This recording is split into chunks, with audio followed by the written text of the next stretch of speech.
네, 오늘 말씀은 빌립보서 1장 7절부터 8절 말씀 제가 읽겠습니다. 내가 너희를 위하여 무리를 위하여 이와 같이 생각하는 것이 마땅하니 이는 너희가 내 마음에 있음이며 나의 매음과 복음을 변명함과 확정함에 너희가 다 나와 함께 은혜에 참여한 자가 됩니다. 내가 예수 그리스도의 심장으로 너희 무리를 얼마나 사모하는지 하나님이 내 증인이시니라. 아멘. 자, 오늘 이 말씀을 함께 알아볼 건데요. 제가 주제 말씀 정했습니다. 예수 그리스도의 심장을 가지십시오. 네. 자, 오늘 말씀을 통해서 예수 그리스도의 심장이 무엇인지, 왜 이것을 우리가 가져야 되는지, 네, 이런 부분을 함께 알아보겠습니다.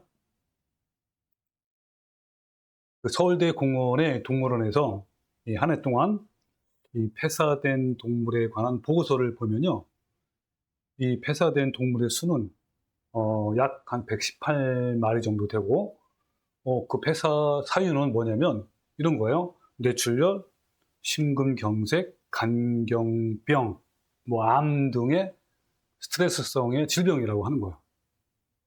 그런데 이와 비슷하게 인간 역시 어떤 사고나 늙어서 죽는 것보다 이 스트레스성의 질병으로 죽는 비율이 훨씬 높다고 합니다. 그래서 우리는 이런 현상을 통해서 이런 걸 알 수 있죠. 예를 들면 인간은 자기 스스로를 살해한다. 즉 인간은 자기를 죽여가면서 산다. 또는 인간은 자신을 학대하면서 산다라고 이렇게 말할 수가 있는 거예요. 그러니까 이 스트레스 원인 중에 가장 큰 원인은 바로 인간관계라고 할 수 있습니다. 따뜻한 인간관계를 유지만 할 수 있다면 이런 스트레스 등에 인한 질병이나 어떤 사망을 획기적으로 줄일 수 있는 거예요. 여러분은 어떠신가요?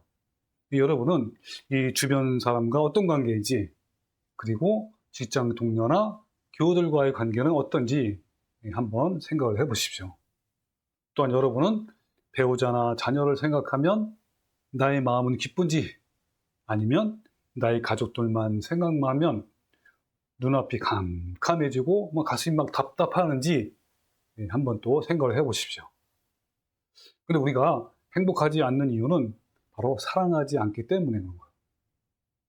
이 사랑하면요, 기쁘고 감사하고 행복하고 모든 불행을 막 밀어내지만 누군가, 특히 이제 가까운 사람들이죠. 누군가를 미워하게 되면요, 우울하고 외롭고 불행이 시작되는 거예요. 그러므로 사랑은 자신의 영혼과 정신과 육체에 해줄 수 있는 최고의 선물이라고 할 수 있는 거예요. 바울은 참으로 행복하게 생을 마쳤는데 왜 그럴까요? 이 72세의 연로한 바울은요, 로마 감옥에서 구금되어 여러 가지 열악한 상황이었습니다.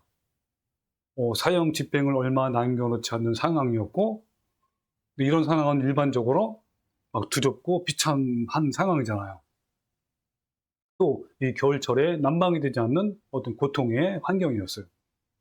또한 바울의 충실했던 그 제자였던 그 데마가 세상을 사랑하여 데살로니가로 떠나가므로 슬픔과 아쉬움의 상태였는데, 마침 그때 또 이런 상황에서 디모데와 마가에 대한 그림이 막 더해만 갔어요. 이처럼 이 열악한 상황임에도 불구하고 바울은 빌립보 성도들을 기억하는 매 순간마다 사랑의 마음으로 감사와 기쁨과 행복이 충만했어요. 그 이유는 우리가 지난 시간에 살펴본 내용과 또 오늘 본문을 통해서 알 수가 있어요. 지난 시간에 살펴본 것처럼 바울이 빌립보 성도들 때문에 행복한 이유는 바로 빌립보서 1장 5절에 나왔죠. 너희가 첫날부터, 즉 빌립보 교회 시작 때부터 이제까지 복음을 위한 일에 참여를 했기 때문이다 그랬어요. 그러니까 이 빌립보 성도들은요, 교회 시작부터 복음의 중심이고 핵심이 되는 성령의 열매를 맺는 것, 즉 주님의 성품을 닮아가는 것, 성화를 이루는 것, 이것에 대해서 하나님과 성도들 간의 교제, 사귐, 나눔, 이런 걸 계속 해왔어요. 그 결과 빌립보 성도들은 지속적으로 구원을 이뤄가는 자가 되었고, 즉 옛사람이 죽어가고 성령님의 열매를 맺어가고, 그리고 결국 주님을 닮아가는 자가 되었단 말이에요. 그래서 바울은 이러한 빌립보 성도들의 매 순간을 기억할 때마다 감사와 기쁨과 행복이 가득한 거예요. 자, 그럼 오늘 또 본문에서 어떻게 말씀하는지 같이 한번 배워봅시다. 자, 본문에 이렇게 말씀하고 있어요. 함께 화면을 봅시다. 7절. 내가 너희 무리를 위하여, 이 내가는 바울이에요. 이 너희 무리는 바로 빌립보 교회, 빌립보 성도들.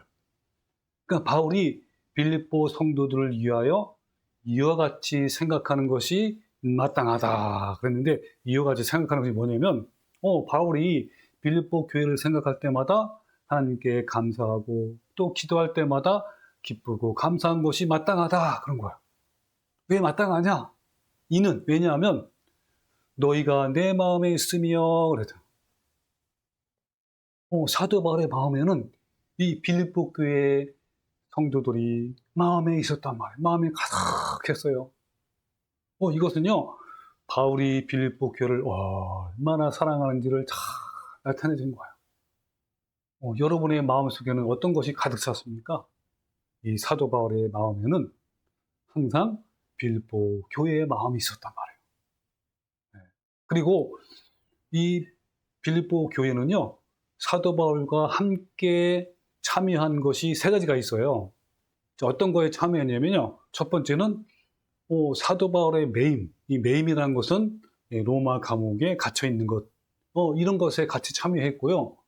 두 번째는 복음을 변명하는 것, 그리고 세 번째는 복음을 확정하는 것에 대해서 이 빌립보 성도들이 함께 은혜에 참여한 자가 됐다 그랬단 말이에요. 여기서 이 바울의 매임에 참여한 것은 뭘 말하냐면, 또 쉽게 말하면 이런 거죠. 빌립보 교회는 로마 감옥에 매여 있는 바울을 위해서 간절히 기도했어요. 그리고 바울의 쓸 것을 계속 보냈단 말이에요.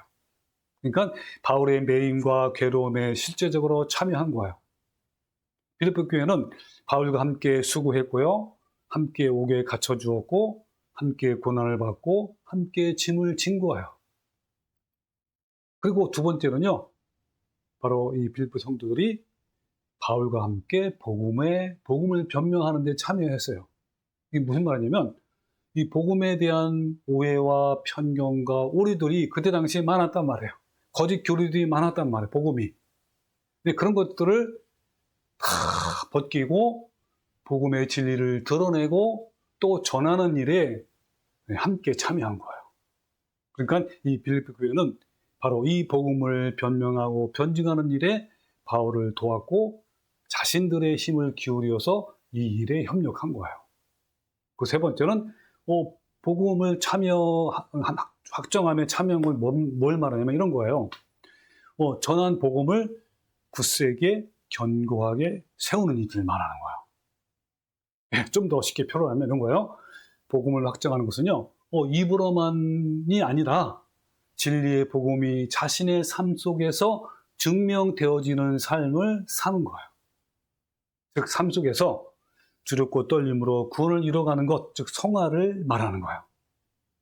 따라서 이 빌립보 교회는 바울과 함께 선포한 복음을 계속 가르치고 확증하는 일에 수고를 아끼지 않았어요.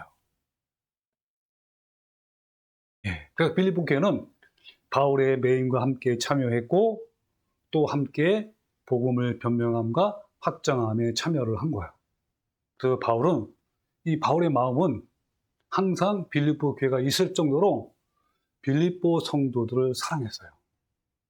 즉 바울은 빌립보 교회를 생각할 때마다 하나님께 감사했고 기도할 때마다 기쁘고 감사할 정도로 빌립보 교회를 사랑한 거예요.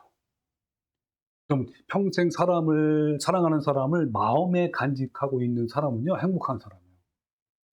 누군가를 생각할 때마다 기쁨과 감사와 행복이 솟아나오고 그 잔잔한 미소가 입가에 피어오르는 사람은요, 자신의 마음속에 행복 발전소를 가지고 있는 것과 같아요.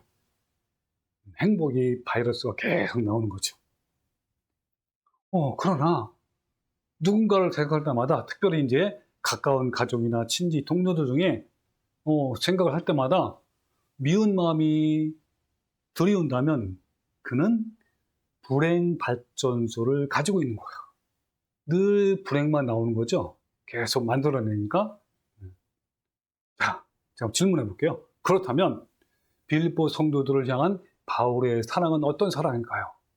그 사랑의 원천은 무엇일까요? 일반적으로 나타내는 인간적인 사랑일까요? 자, 이 해답을 찾아내기 위해서 제가 연애 편지 하나를 소개할게요. 자, 이런 내용입니다. 저는 당신만 생각하면 눈물이 납니다.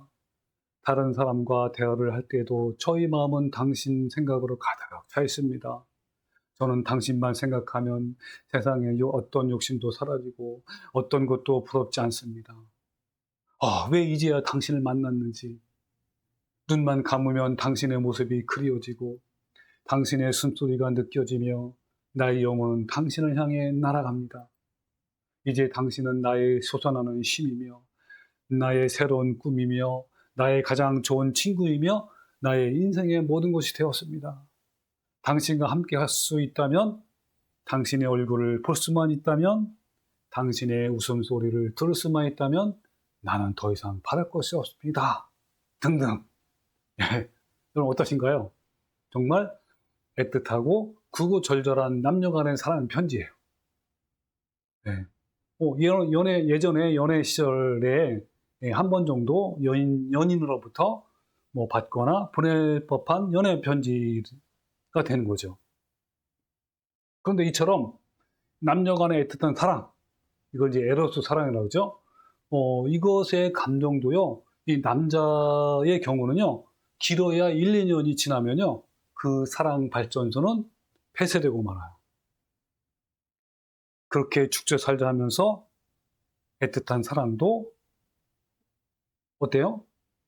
헤어진 후에는 그가 행복하게 살고 있다는 말을 들으면요, 또 배가 아파요. 때로는 그가 반대로 불행하거나 또 그런 삶을 산다는 말을 들으면 가슴이 또 아프기도 하는 거예요. 그렇다고 또 그 사람과 함께 지금 살고 있는 것은 너무너무 또 골치가 아픈 거예요. 이처럼 인간적인 사랑, 이 남녀 간의 사랑이죠. 에로스는요, 필연적으로 아픔을 동반하는 거예요.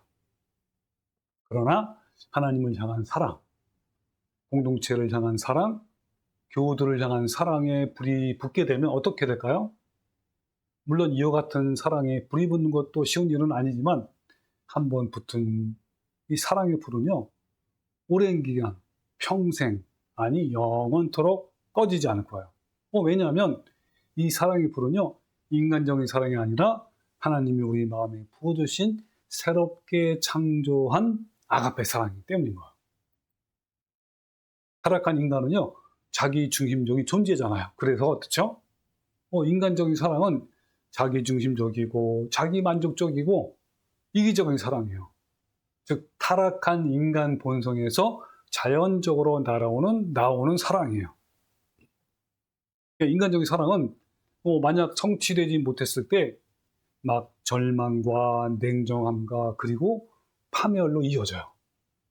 예를 들면 이 남녀 간의 사랑, 에로스죠. 이것은요, 자기 만족이 되지 않았을 때 그 마음속에는요, 막 미움과 질투와 절망으로 막 나타나잖아요. 그리고 인간의 사랑 중에 가장 숭고하다고 하는 가족 사랑, 부모와 자식 사랑, 이런 것도요, 역시 어떤 이해관계 속에서 쉽게 무너지기도 합니다. 그러니까 인간적인 사랑은요, 감정적이고 이기적이고 순간적이어서 상황에 따라 돌변하는 거야. 따라서 인간적인 사랑은 한계성이 있어요. 그러나 이 아가페 사랑은 예수님이 십자가의 죽음에서 나온 십자가 사랑이에요. 나의 옛자가 그 십자가에 못 박혀 죽을 때 하나님께서 우리 마음에 그 십자가의 아가페 사랑을 부어주신 거예요.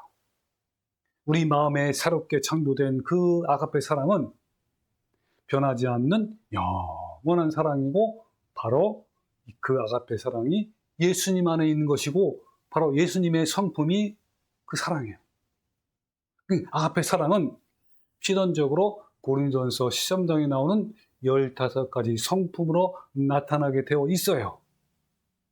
바울은 바로 이 아가페 사랑으로 빌립보 교회를 사랑한 거예요. 여러분이 만일 이런 사랑을 가지고 있다면 바울의 이 사랑을 조금이라도 이해할 수 있을 거예요. 왜요? 이 아가페 사랑은요, 받아본 사람만이 알 수 있는 거예요. 자, 사도 바울이 빌립보 성도를 얼마나 사랑했는가에 대해서 다음 본문 구절에 더 잘 나타나 있어요. 함께 화면을 봅시다. 8절. 내가 바울이죠. 바울이 예수 그리스도의 사랑으로 너희 무리를 얼마나 사모하는지 하나님이 내 증인이다 그랬단 말이에요. 와, 얼마나 멋진 표현이에요. 바울이 이 빌립보 교회의 성도들을 얼마나 사모했는지 사랑했는지 바로 예수님이 하나님이 내 증인이라 그랬어요. 근데 그 어떤 심정으로 했냐면 예수 그리스도의 심장으로 사랑했대요. 와, 예수 그리스도의 심장. 네, 그 심장으로 빌립보 교회를 사랑했는데 얼마나 사랑했는지 하나님이 내 증인이다. 자, 그렇다면 질문 한번 해볼게요. 빌립보 교회를 향한 바울의 사랑을 예수 그리스도의 심장으로 표현했는데 여러분 어떤 의미가 있을까요? 예, 이 심장이 바로 헬라어로 스플랑크론 이래요. 이게 뭐냐면 사람들의 내부 장기들을 말하는 거예요. 뭐 창자나 심장이나 간 이런 걸 말해요. 그러니까 간장이 녹다 그러잖아. 애간장이 타다. 애타는 마음. 그 다음에 심장이 터질 것 같은, 그리고 창자가 끊어질 것 같은, 뭐 이런 걸 표현하는 거예요. 그래서 그 의미는, 그죠? 이런 하나님의 자비와 긍휼, 애타는 마음, 이런 고통을 말하는 거예요. 따라서 예수 그리스도의 심장이라는 것은요, 인간을 향한 예수님 안에 있는 자비와 긍휼과 애타는 마음, 고통을 말하는 거예요. 이것을 한 단어로 표현하는 것이 바로 아가페 사랑이에요. 여러분, 마가복음 1장에 보면요, 인간을 향한 예수 그리스도의 심장을 잘 표현해주는 그런 말씀과 사건이 있어요.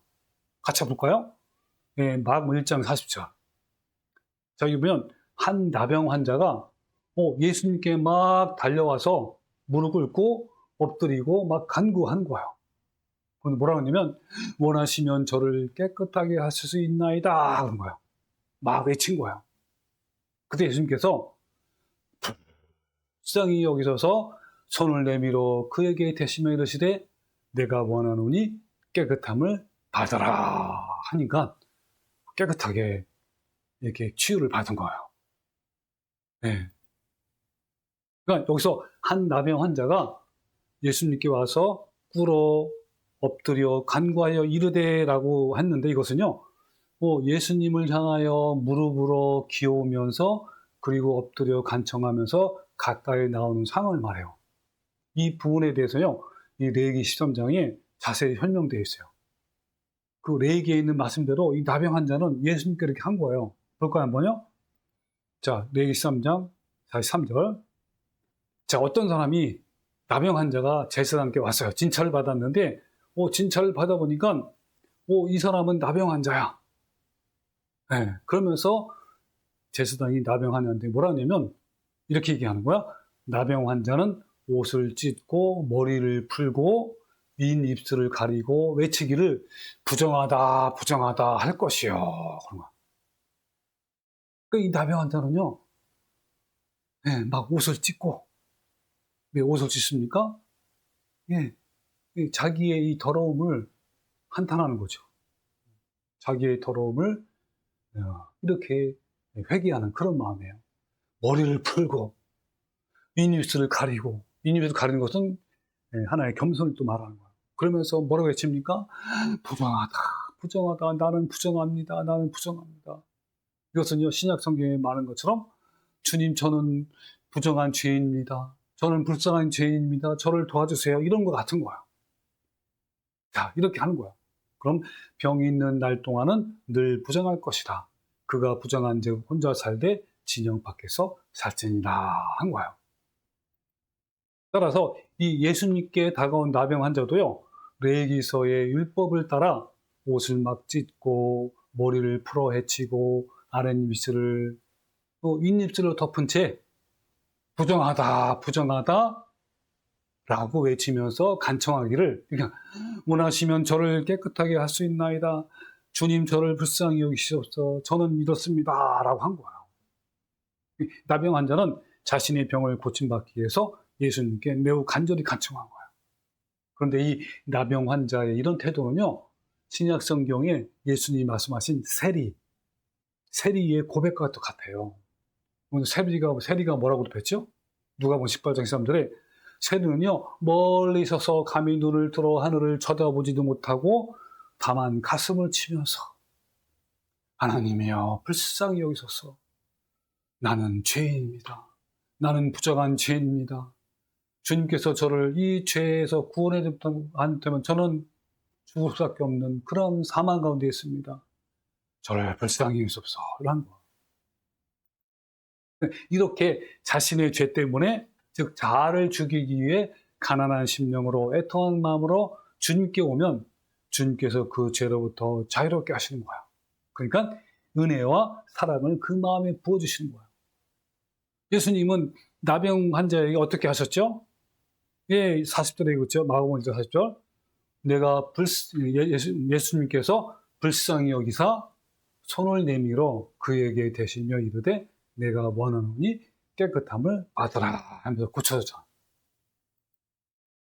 여기서 불쌍히 여기다가 헬라어로 스프랑크니 조마이, 바로 이 스프랑크니가 아까 스프랑크나, 네, 심장이죠, 심장. 같은 단어예요. 이걸 여러분 영어로 하면 이런 겁니다. Have the bowels ion. 이 bowels가 뭐예요? 배변. 대변을 말 대변. 그리고 ion은 뭡니까? 갈망하다. 무엇으로부터 아주 열정적으로 구하다 이런 거 아닙니까?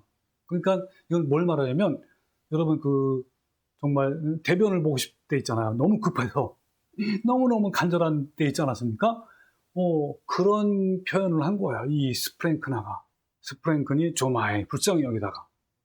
그리고 have the compassion. 연민을 막 품다. 그러니까 정말 불쌍히 여기는 거야. 좀 더 앞으로 설명하면 이런 거죠. 예수님께서 나병 환자를 보고 가슴 속에 내장들이 떨리는 듯하고 끊어질 듯한 긍휼과 자비의 통증을 느끼시는 사랑의 마음을 말하는 거예요. 예수님은 이런 마음으로 손을 내밀어 그에게 대시면서 뭐랍니까? 예, 내가 원하노니 깨끗함을 받으라 라고 병을 고쳐주신 거예요. 예, 이것이 바로 우리를 향한 예수 그리스도의 심장인 거예요. 예수 그리스도의 사랑이란 말이에요. 주님께서는요, 우리를 이렇게 사랑하시는 거예요. 다시 본문을 볼까요? 8절. 내가 예수 그리스도의 심장으로 너희 무리를 얼마나 사랑하는지 사모하는지 하나님이 내 증인이다. 그러니까 사도 바울도 예수 그리스도의 심장으로, 즉 뭐예요? 가슴 속에 내장들이 막 떨리는 듯하고 끊어질 듯한 긍휼과 자비의 통증을 느끼시는 사랑으로 빌립보 교회를 그렇게 뜨겁게 사랑하죠. 이것은요, 빌립보의 교회뿐만 아니라 주님께서 나를 향한 사랑이에요. 여러분 각자를 향한 사랑이란 말이에요. 그런 사랑을 하신 거예요. 그런 심장이에요. 자, 그러면 여러분 질문해 볼게요. 여러분은 이와 같은 예수 그리스도의 심장이 있습니까? 여러분도 주님의 심장으로 사랑할 수 있습니까? 그러니까 내 가족이나 내 교우들, 내 이웃과 심지어는 원수까지도 애타는 마음으로 불쌍히 여기면서 사랑할 수 있습니까? 어떻게 하면 주님의 심장을 나도 가질 수 있을까요? 바울의 이런 뜨거운 사랑의 마음은 어디서 오는 것 같아요? 자, 이 문제를 하나씩 찾아가 봅시다. 앞에서 말했듯이 원래부터 인간의 마음에는 이와 같은 그리스도의 심장이 전혀 없어요. 이 뜨거운 사랑은요, 인간적인 사랑이 아니라 하나님이 바울의 마음에 부어주신 아가페 사랑인 거예요. 저는 바울뿐, 우리도 마찬가지죠. 자, 바울에게는 어떻게 왔습니까? 예, 바울은요, 어려서부터 바리새파와 율법주의자인 아버지의 엄격한 율법주의적 교육으로 인해서 내면적으로는 숨이 막힐 듯한 마음의 고통이 있었어요. 비록 겉으로는 잘 교육된 모범생으로 보였지만 그 내면에는 억압된 분노가 끌어올라 폭발 직전의 삶을 살아왔어요. 바울은 이런 내면의 상처와 그로 인한 죄성으로 계속 파탄된 마음으로 어두운 가운데 있었어요. 어둠 속에서 방황하는 바울에게 어느 날 주님이 찾아오신 거야. 38년 동안 바울 안에 있는 억압된 분노와 어둠은 다메섹 도상에서 강한 빛 가운데 부활하신 예수님을 만남으로 자유와 평강을 얻었어요. 바울은 빛 가운데 임하신 예수님으로부터 이런 음성을 들었어요. 사울아, 사울아, 너는 어찌하여 나를 핍박하느냐? 가시 돋친 채찍을 발길로 차면 너만 아플 뿐이다. 라면서 사랑의 음성을 들었어요. 이때 바울 안에 있는 미움과 분노심, 증오심으로 막 심적 고통을 처절하게 받고 있었던 바울의 마음이 주님의 긍휼과 사랑의 마음으로 녹아졌어요. 바울을 걱정해 주시는 예수님의 깃털같이 부드럽고 온화한 음성에서 바울은 예수 그리스도의 가슴 속에 있는 내장들이 떨리고 그리고 끊어질 듯한 긍휼과 자비의 통증을 느끼시는 사랑의 마음을 그때 알게 된 거예요. 그때 깨달은 거예요. 이것을 계시록 2장에서 소개한 바로 처음 사랑이라고 이렇게 하는 거예요. 이 처음 사랑이 바로 구속의 사랑, 죄사함, 속죄함 이런 거 아닙니까? 그래서 계시록 2장 4절에 이런 말씀이 있잖아요. 그러나 너를 책망할 것이 있나니 너희 처음 사랑을 버려놓으라 할 때 이 처음 사랑. 그리고요, 바울은요, 하나님을 만나고 처음 사랑을 받은 이후에 어떻습니까? 수많은 고난 가운데서 어때요? 날마다 자아를 죽이고 그러면서 하나님의 사람으로 막 변화되고요. 그러면서 주님의 사랑과 은혜가 더 하나님께 부어주셔서 그래서 하나님의 사랑이 얼마나 크고 높은가 깊은가를요 점점점 알아가게 된 거예요. 그래서 바울은 예수 그리스도의 심장으로 하나님과 이웃을 그리고 빌립보 성도들을 아니 심지어 원수까지도 사랑할 수 있었던 거예요. 자, 관련된 성경을 한번 봅시다. 화면에 보시면요, 로마서 5장 5절에 이런 말씀이 있어요. 우리에게 주신 성령으로 말미암아 하나님의 사랑이 우리 마음에 부음받음이니, 자, 이걸 헬라어로 직역하면 이런 거예요. 우리에게 주시고 있는 성령님을 통하여 우리 마음속으로 하나님의 그 사랑을 퍼붓고 있으니, 그러니까 우리 마음에 하나님의 사랑을 퍼붓으신 거예요. 자, 그렇다면 여러분, 하나님의 사랑이 우리 마음에 퍼부어졌다라는 의미는 뭐죠? 예전에 우리가 한번 구원론 시리즈 한번 자세히 했잖아요. 이런 거죠. 우리가 가난하고 애통하는 마음으로 주님께 나아갈 때 주님의 사랑이 얼마나 높고 깊은가를 깨닫게 해주셔요. 그런데 그것을 하나님의 사랑이 내 마음에 퍼부어졌다라고 표현한 거예요. 그러니까 우리가 주님의 사랑으로 말미암아 감격되어 나타나는 것이 하나님을 사랑하고 이웃, 그 원수까지도 사랑하게 되는 거예요. 그러니까 우리가 하나님과 이웃을 사랑할 수 있는 것, 원수까지 사랑할 수 있는 것은요, 이 먼저가 중요해요. 먼저 하나님께서 벌레만도 못한 나를 위해서 독생자 예수 그리스도를 이 땅에 보내셔서 십자가에 죽기까지 나를 사랑한 것에 대한 나의 반응, 우리의 반응인 거야. 우리에게 깨닫게 해주신 주님의 사랑은요, 즉 하나님이 우리 마음에 퍼부어진 사랑은요, 바다보다 넓고 깊고 하늘보다 더 높아서 말이나 글로 표현할 수 없는 거예요. 이것은요, 받아본 사람만이 알 수 있는 거예요. 그래서 에베소서 10장 10절에 뭐라냐면 3장 10절에 이런 말씀이 있어요. 너희가 사랑 가운데서 뿌리가 박히고 터가 굳어져서 능히 모든 성도와 함께 지식에 넘치는 사랑을 알아라. 그 구체적으로 뭐라고요? 그 사랑이 넓이와 길이와 높이와 깊이가 얼마나 큰지 그것을 깨달아서 충만케 하라. 이걸 구하는 거예요.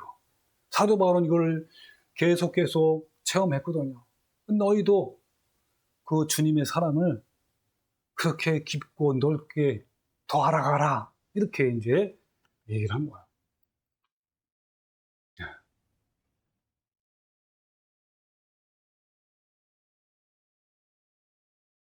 그러니까 우리를 향한 주님의 사랑이 얼마나 큰가를 우리가 알고 누리고 있다면 우리도 주님처럼 동일하게 예수 그리스도의 심장으로 이웃과 형제들과 심지어는요 원수까지도 사랑할 수 있는 거예요. 이처럼 사도 바울도 그리스도의 심장으로 빌립보 성도를 그렇게 사랑한 거예요. 바울도 역시 예수님 속에 있는 내장들이 떨리는 긍휼과 자비와 사랑의 마음으로 빌립보 교인들을 그렇게 사랑한 거란 말이에요. 이것이 바로 아가페 사랑이에요.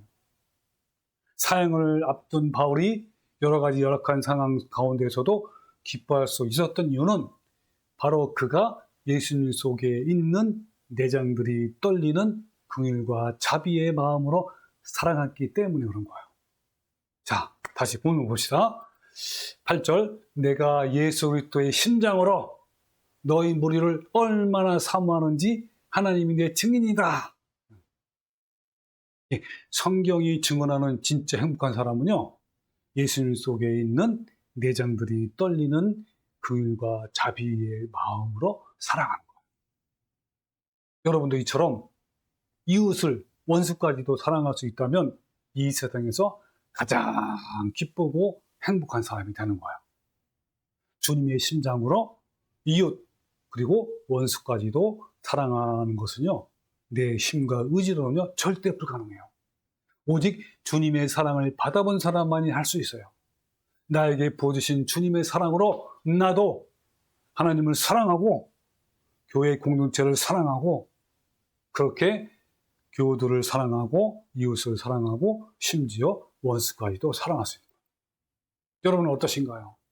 여러분은 교우들을 인간적인 사랑으로 사랑합니까? 아니면 예수 그리스도의 심장으로 사랑합니까?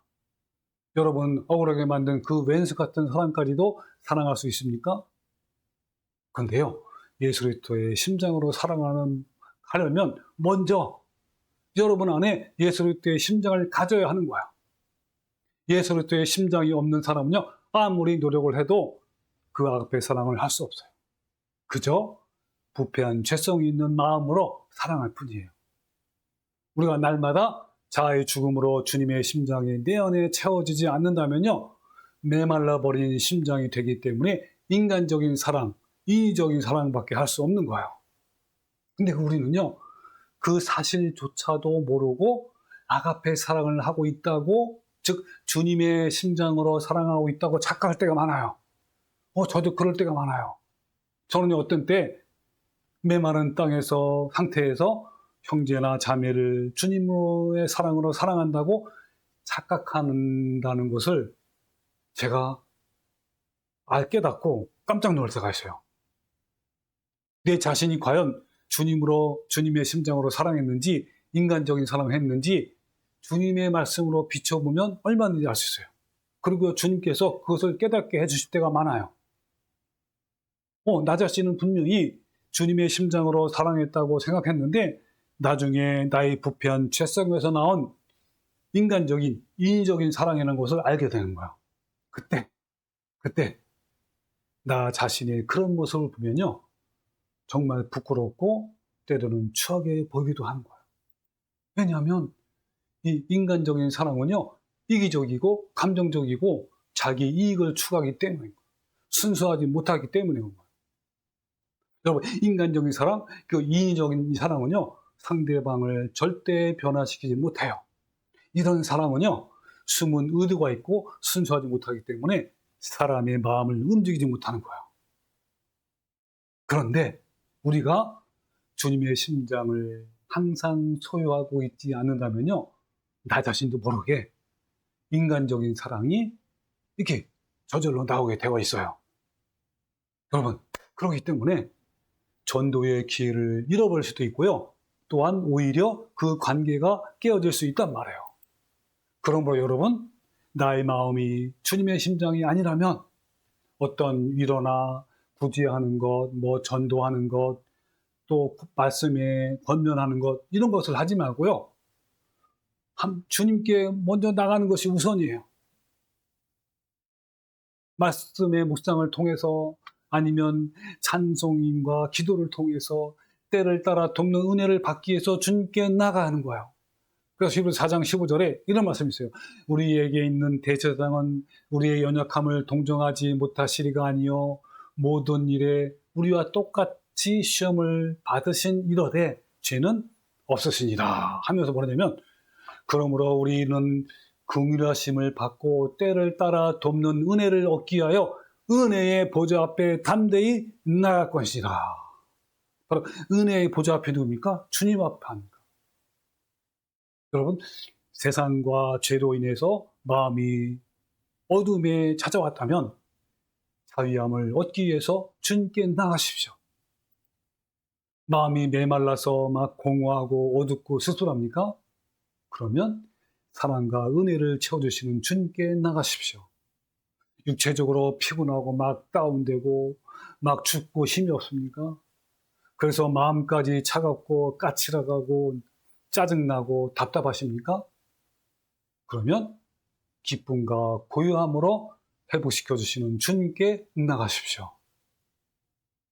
또한요, 억울함 때문에 마음에 막 분노와 미움이 가득하다면요, 부패한 자를 십자가에 못 박기 위해서 주님의 십자가로 나가십시오.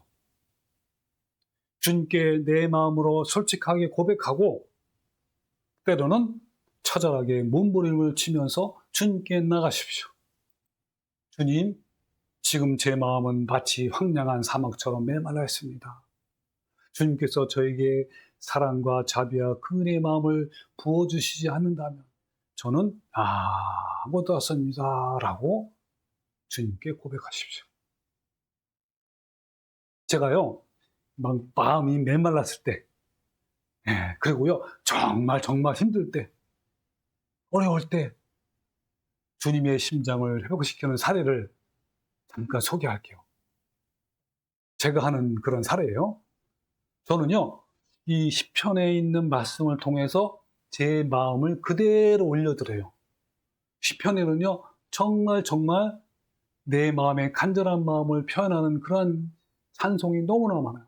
그런 시가 너무나 많단 말이에요. 예를 들면 시편 13편에 보면 이렇게 시작하잖아요. 여호와여, 어느 때까지입니까? 나를 영원히 잊으시나이까?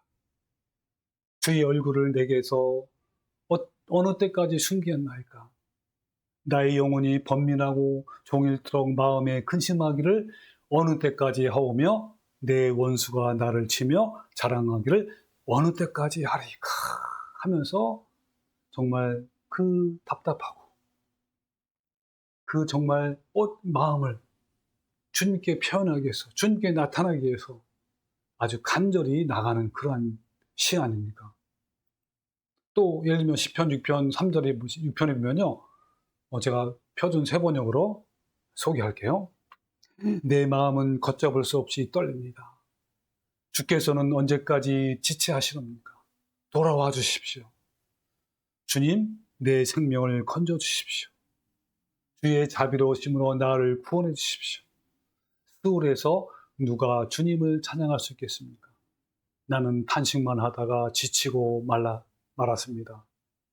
밤마다 짖는 눈물로 침상을 띄우며 내 잠자리를 적십니다. 사무친 우라로 내 눈은 시럽까지 흐려지고 대적들 등살에 하도 불어서 눈이 침침합니다. 또 시편 40편에 보면 이런 거 있죠.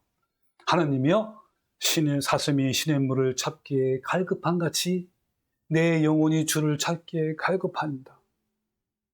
내 영혼이 하나님 곧 살아계시는 하나님을 갈망하나니 내가 어느 때에 나아가서 하나님의 얼굴을 배울까? 사람들이 종일 내게 하는 말이 내 하나님은 어디 있느냐 하오니 내 눈물이 주야로 내 음식이 되었도다. 굉장히 많습니다. 여러분 시편에 한번 찾아보세요.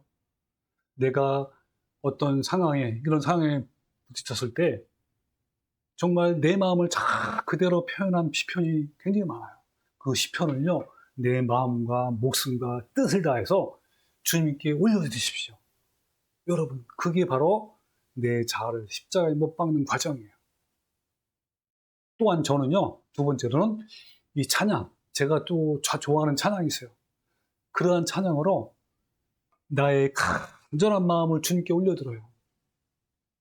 그런 찬송이 뭐 몇 가지가 있는데 한 두 가지만 소개할게요.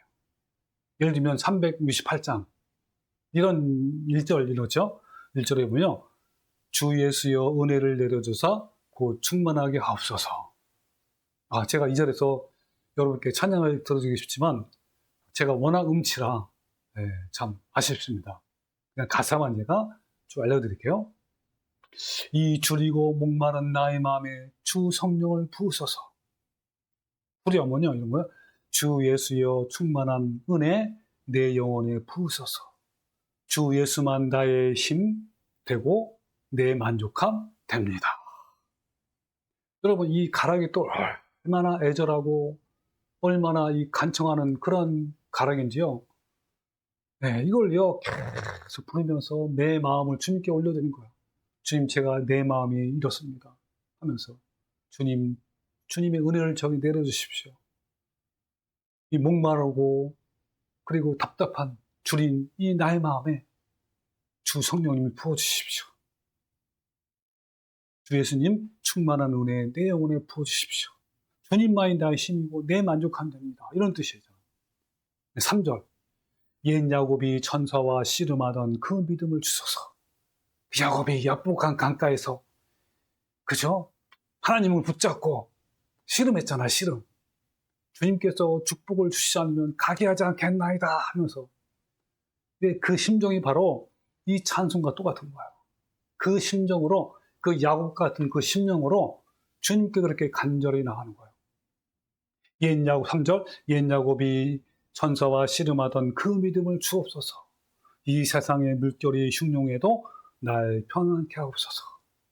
그러잖아요. 이 야곱이 야복 강가에서 이렇게 하나님과 씨름하고 밤새도록 씨름하고 그 아침에 해가 돋을 때 어땠어요? 환한 얼굴과 은혜와 사랑이 충만한 그 얼굴로 쩔쩔거리면서 그 에서한테 나갔잖아요. 그 다음에 4절 주 예수여 완전한 주의 사랑 나 받기를 원합니다. 그 사랑이 내 마음에 충만하여 날 기쁘게 없소서. 저는 이 찬송이 얼마나 좋은지요. 내 마음이 답답하고 또 우울하고 메말라갈 때 이 찬송을 부르고 주님을 생각하고 간절한 마음으로 올려드리면요. 정말 주님의 이 심장이 조금씩 살아나고 또 371장 이건 정말 아주 절망적일 때 제가 이 찬양을 주님께 올려드려요. 1절 구주여 강풍이 불어 큰 물결이 일어나 온 하늘이 어둠에 쌓여 피할 곳을 모르니 우리가 죽게 된 것을 안 돌아봅니까? 깊은 바다에 빠지게 된 때 주무시려 합니까? 후렴이 큰 바람과 물결아 잔잔해 잔잔해 사납게 뛰노는 파도나 저 흉악한 낙이나 아무것도 주 편안히 잠들어 누신 배 뒤엎어 놓을 능력이 없도다. 주 예수 풍파를 꾸짖어 잔잔해 잔잔해 주 예수 풍파를 꾸짖어 잔잔하라. 2절은 너무너무 간절해요. 구주여 떨리는 내 맘 저 풍랑과 같아서 늘 불안에 쌓여서 사니 날 붙들어 주소서. 세상의 풍파가 나를 삼키려 합니다. 지금 죽게 된 날 돌아보사 곧 구원해 주소서. 3절 사나운 강풍이 자고 큰 물결이 그치니 그 잔잔한 바다와 같이 내 마음이 편하다. 구주여 늘 함께 계셔 떠나지 마소서. 복된 항구의 즐거에 가서 그 언덕에 쉬리라. 네. 여러분 어떠십니까? 그러면요, 주님께서 내 마음에 사랑과 용서와 기쁨과 평화, 이 고요함을 막 부어치는 거예요. 주님의 심장으로 점점점 충만해지는 거예요. 와, 얼마나 감사한지. 여러분은 어떠신가요? 여러분, 우리 모두 주님의 심장을 갖기 위해서 때를 따라 돕는 은혜를 얻기 위해서 날마다 주님께 나가는 성도가 되시기를 주님의 이름으로 축원합니다. 아멘.